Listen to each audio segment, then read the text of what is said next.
Welcome back, everybody. It's Monday, November 10th, 2025.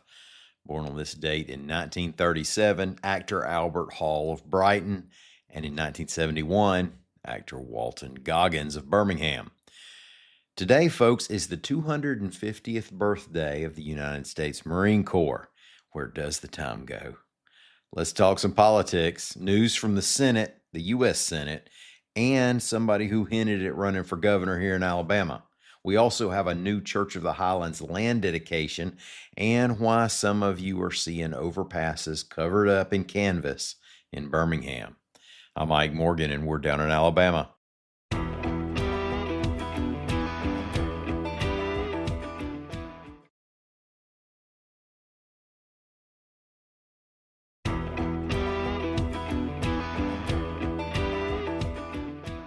The U.S. Senate voted 60-40 last night to move forward on a deal that would reopen the federal government, reports the Associated Press.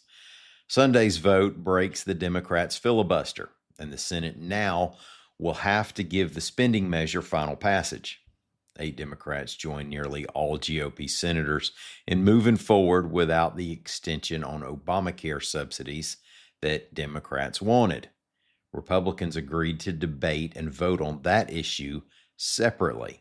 Of course, the Democrats now will be arguing for those subsidies without the leverage of a shutdown. Individual Democrats in the Senate could hold up final vote for a few days. After passage, the measure will go to the House of Representatives. Some Democrats over in the House have already expressed their unhappiness with the Senate for passing this measure. Democratic Congresswoman Terry Sewell, who represents Alabama 7, posted on X, quote, "This so-called deal is nothing more than empty promises. I am a HELL no on any bill that raises healthcare costs for millions of Americans," end quote. The last Democrat to win a major statewide election in Alabama teased that he might be going after another one, reports AL.com's Joseph D. Bryant. And if former U.S. Senator Doug Jones does throw his hat into the ring as a gubernatorial candidate, he may end up facing the man who unseated him 5 years ago, current U.S. Senator Tommy Tuberville. Jones and Congresswoman Terry Sewell appeared at a town hall over the weekend in Birmingham. When he was asked whether he'd run for governor, Jones just said, "I appreciate the question. Stay tuned." Which typically in politics would mean I plan on announcing it later. We'll see.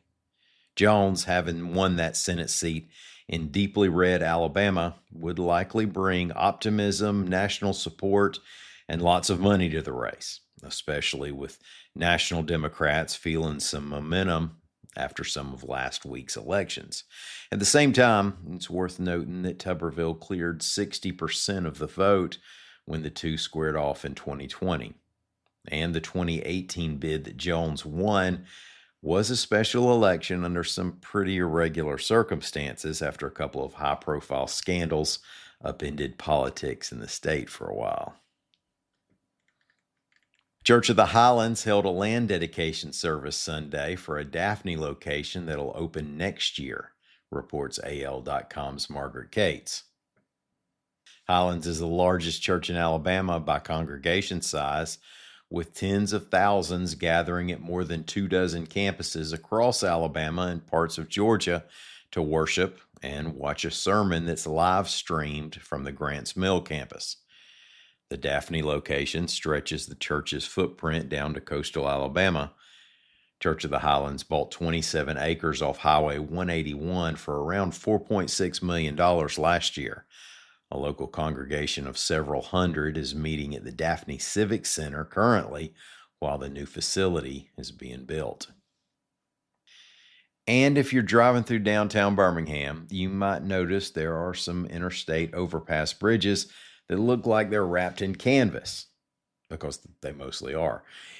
It might be saving you from a little sand spray or paint splatter. AL.com's Joseph D. Bryant reports that the Alabama Department of Transportation is having some of the steel girders sandblasted and painted. The work is being done on the 4 bridges that connect the I-5920 bridges with Red Mountain Expressway. The work began over the summer and should be finished by February. Thank y'all so much for listening to us. If you haven't yet, leave us a rating on whatever app you use. Otherwise, we'll see you here tomorrow. Come by and see us anytime you can. We're on the World Wide Web at al.com.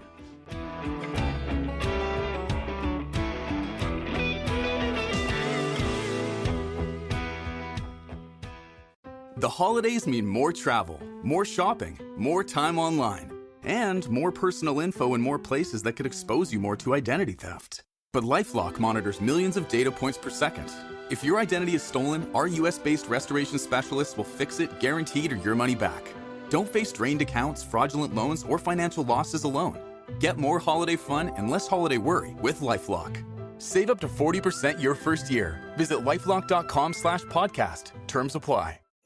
Kay Jewelers' early Black Friday sale is happening now. Get up to 50% off Black Friday deals and up to 40% off everything else. Don't miss this sale. Start your season with savings, only at Kay. Exclusions apply. See Kay.com/exclusions for details.